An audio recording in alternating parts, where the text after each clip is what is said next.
Who. Use, used for asking about persons. Examples.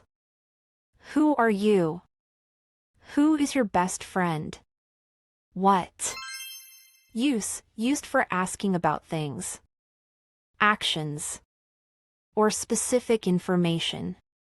Examples. What is your name? What do you want for dinner? When. Use asterisk used for asking about time. Examples. When is your birthday? When will the meeting start? Where. Use, used for asking about places. Examples. Where do you live? Where is the nearest hospital? Why. Use, used for asking about reasons or causes. Examples. Why are you late? Why did you choose that course? How. Now you tell me, what do we use how for?